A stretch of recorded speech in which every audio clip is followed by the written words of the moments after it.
know that some of our most valuable memories can last forever, but unfortunately, so can electronic waste. According to the United Nations, 20 to 50 million metric tons of e-waste are disposed worldwide every year. That's a lot, like a ridiculous amount. And with this being such a big problem, we're now starting to see many companies of all different sizes take up these various strategies to recycle and repurpose old electronics. So we're here today in downtown Apex with 621 Productions, a local video production and transfer service that is taking a really new and unique approach to electronic recycling. Welcome to The Good Guide to Business, a podcast presented by Better Business Bureau. The Good Guide is all about conversations with businesses, organizations, and local leaders who are going above and beyond to make a difference in our community. So grab a cup of coffee and get ready to hear from this episode's special guests. We have Jenn and Jack Otepka, the owners of 621 Productions. Welcome to the show. Thanks for having us. We're excited to be right in the heart of downtown Apex today to talk to both of you. Thanks for letting us visit and welcome to the show. Oh, thanks for having us. We're really excited to explain and tell you a little about what we do and how we contribute to not disposing things into our landfills. So yeah, I've heard a little bit already, and I don't want to spoil too much for our listeners and for our viewers. And we have this amazing backdrop behind us too. So really just a great atmosphere to be here. We always love visiting businesses when we do these podcasts. So thank you guys again for letting us come here. Yeah, absolutely. So I really want to start and, ask you guys first about your business in general. So can you guys tell me a little bit more about the services you provide here? Sure, yeah. We transfer all the old forms of media. So we do videotapes, old film reels, 8mm and 16mm. We do slides, photos, negatives. Audio is big. We do audio reel-to-reel and cassette tapes. And we do a lot of broadcast formats as well. So there's Betacam and U-matics and all sorts of that as well. Anything that's old, we pretty much convert. So what made you two want to start a video production company? Well, yeah, I mean, it goes back to me, really. I went to school for video production and photography, and I was always really into the movies and stuff like that. And then I worked for a video company that did weddings, and I did that for years, and we got married, and we started doing weddings together, and we started our own company. And that went for a few years. We were quite successful, and then we started having children, and we wanted to be with them during the weekends and not other people's families. So we kind of shifted, and a lot of people asked us if we converted old stuff. So I did old film for a family friend. We had a customer that wanted videotapes done, and it kind of just cascaded from there. So yeah, the running joke is I married into it. My background is more that I bring the customer service piece to it. That's more my background. So, but it's great because I get to learn from him all of the tips and tricks, and it's always something new every day, which is great. Yeah, no, definitely. That's something that I really like too about, having a podcast. I guess, both like production in a way is that you have a unique task every day with that. yes. So one thing I know that we've talked about before a bit, and that I'm looking at right now that I think is just so cool is your in-house museum of antique media.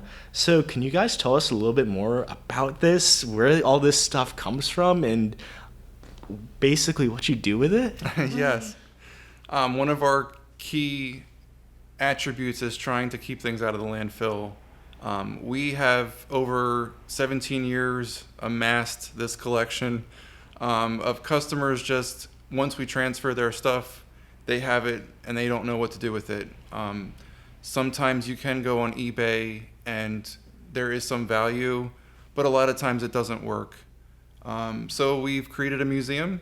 We also switch out our front windows. It really is enticing to people walking by downtown. They love seeing the old stuff. It brings back a lot of good memories to them. And the kids come in and they assume that everything is from the 1990s, which is really upsetting, but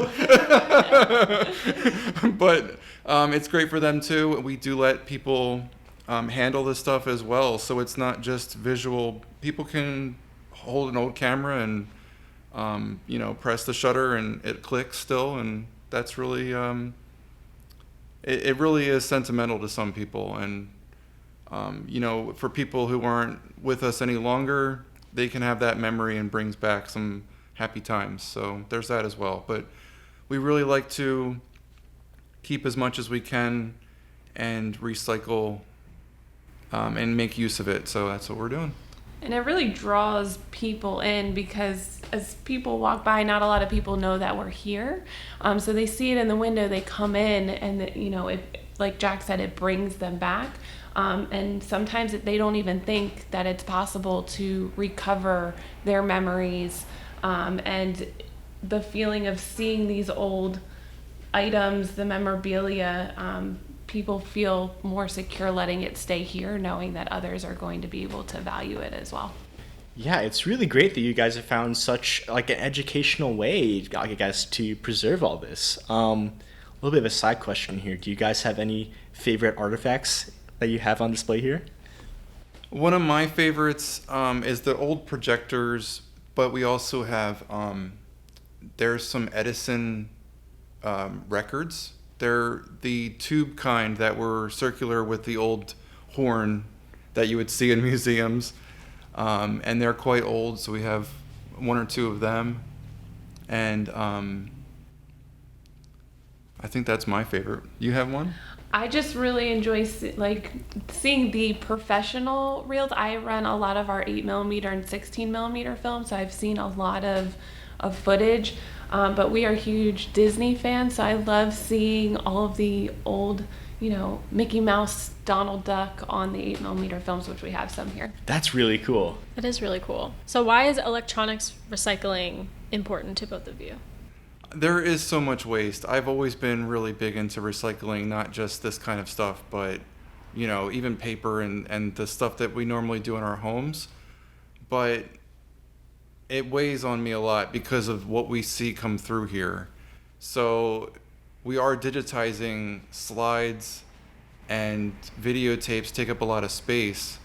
And to see that not only in your home, but then to think of it, where is it going next? That's kind of in my mind a lot. So that's where it kind of cascaded into, hey, we're working with a local artist who can make sculptures out of this, or we can do something useful with it.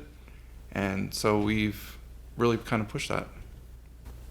Not a lot of our customers realize what we do, so we explain, would you like your items back? Because everyone gets their original items, but we also always offer, we do have the option to recycle. We do utilize tapes for recasing and work with local artists, things like that, to make them aware of what we do. That's really great. And I mean, this whole working with a local artist thing, I just think is so great, so unique. I don't know how much is being picked up on the camera right now, but there's an awesome chandelier in a way made of old film up there. There's another piece of art right there. Can you guys just tell us a little more about how you're able to work with this artist to get this old media transformed into works of art? Yes, her name is Letha Koffler. And she is a artist out of Raleigh, and her mixed media has always been really into the old computer software kind of stuff and videotapes. And then she does out of slides. She'll take the cardboard casings off or negatives and sew buttons and stuff like that. And it came out with a really beautiful which is kind of like a lamp. You can put a light in there as well. But she created that, and it's it's been fun working with her and seeing how what we give her turns out. So yeah, we the typical process. How it works is we have a storage area that we keep all of the recycled material that we don't personally reuse in our studio, and she comes on a quarterly basis to pick everything up, and then she'll drop some items off and switch out our artistic work quarterly. So That is just so neat. And like, as someone who loves old movies and loves obviously the video production aspect of things, I want one. That is awesome. How long have you been working with her? Well, she was working with a business that was previously in Apex, and so we were connected through them, and it's been years now. I mean, 6 or 7 years that I've known her, and she's been great. We'd like to have more, so if anybody knows anybody, other artists out there that would take this and do with what she does, then we're happy to pass it along. Yeah. We're going to stop for just a second and thank some of our sponsors.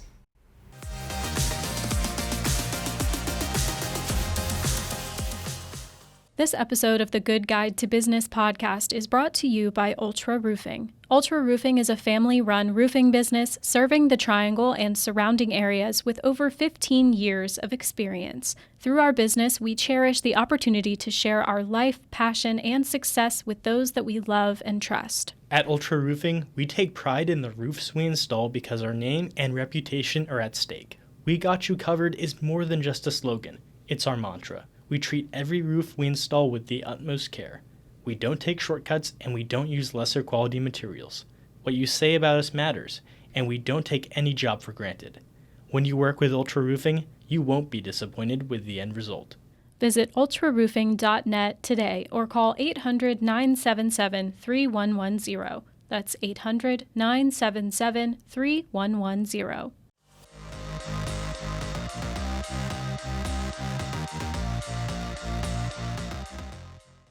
So we've seen about your video transfer or audio transfer service, and video transfer service as well, and how you preserve people's digital memories from things like VHS tapes or older things than that into something that's hopefully going to last a long time.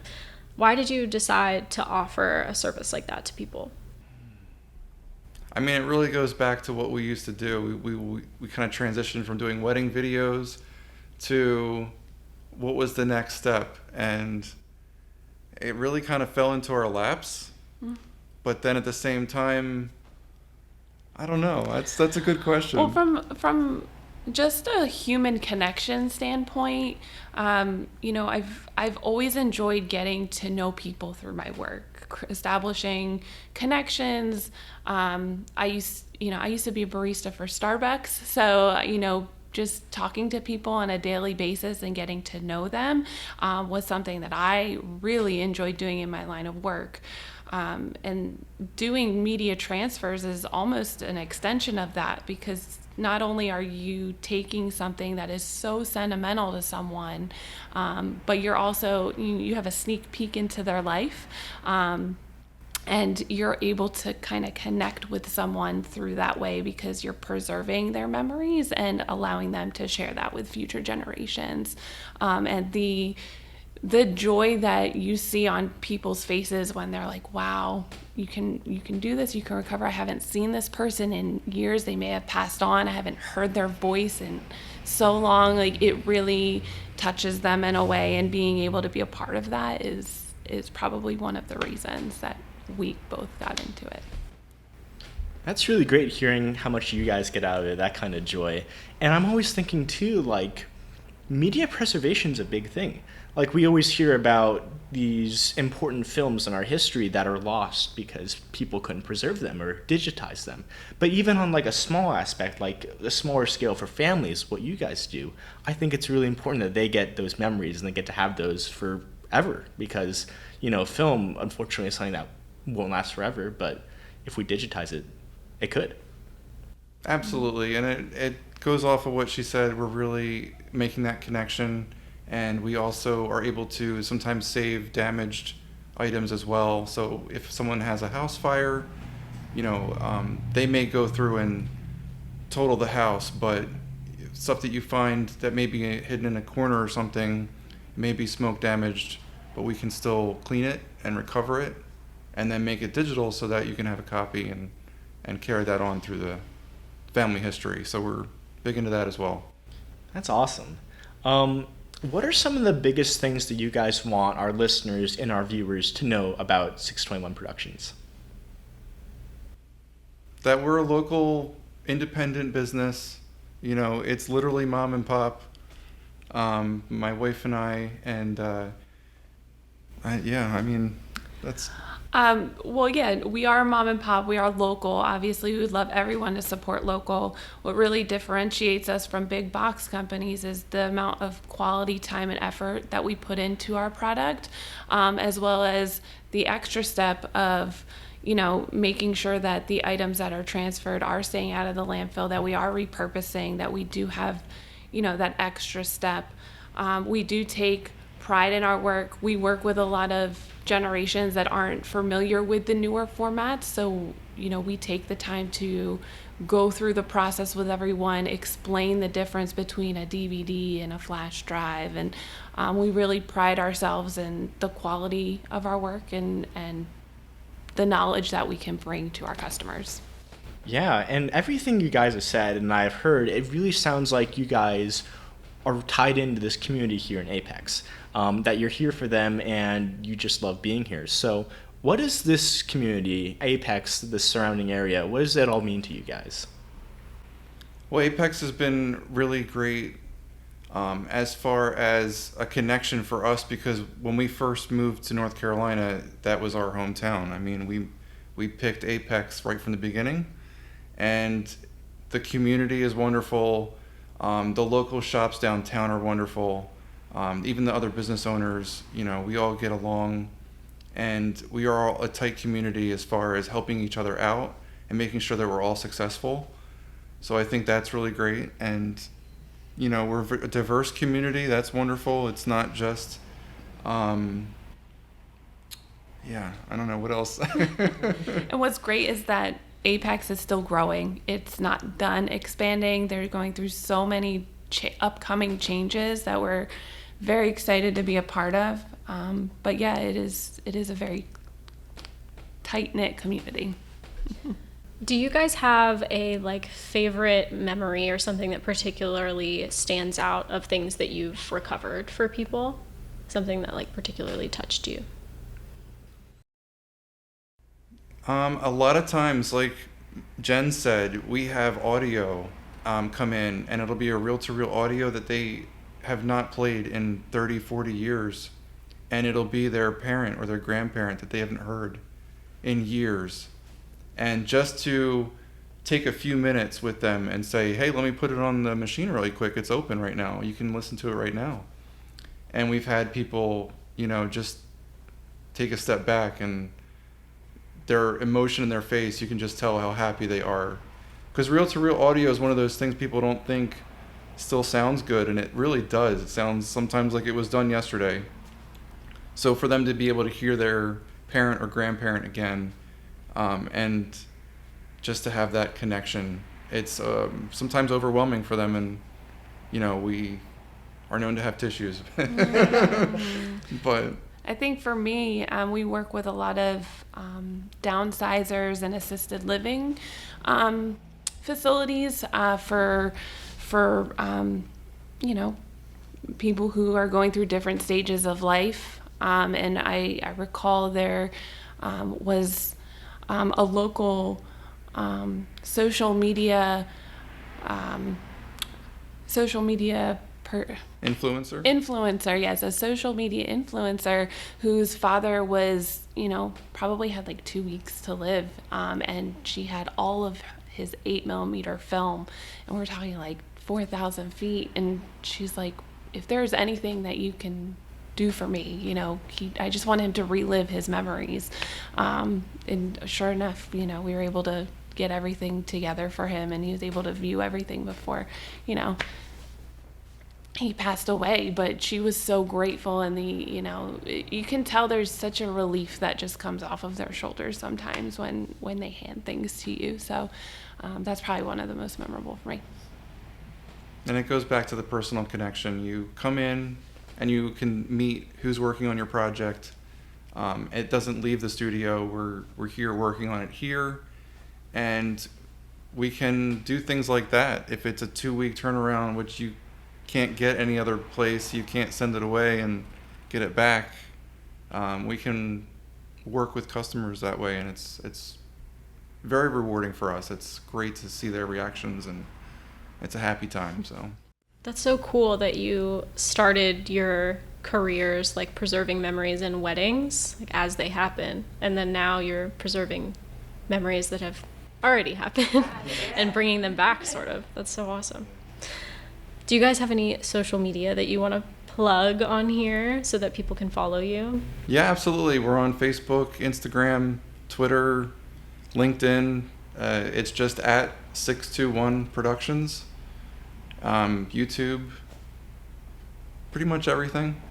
Instagram seems to be the way to go these days. Oh yeah, I agree with you on that one. Yeah. And is there anything else that you would like to add that we haven't talked about?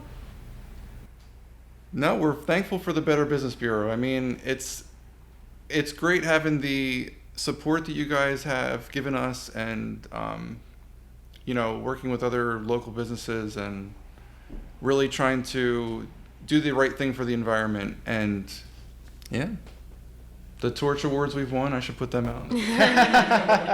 Just the subtle flex right there. Yeah.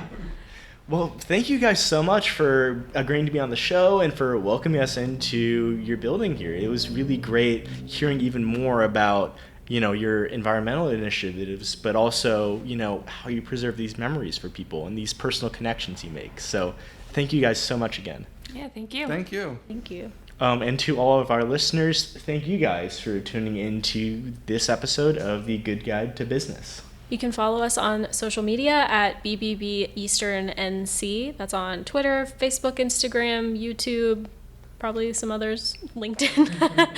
And listen to The Good Guide on Spotify or Apple Music or wherever else you listen to podcasts. We release episodes every other Wednesday. All right, well, stay safe, and we will see you guys next time.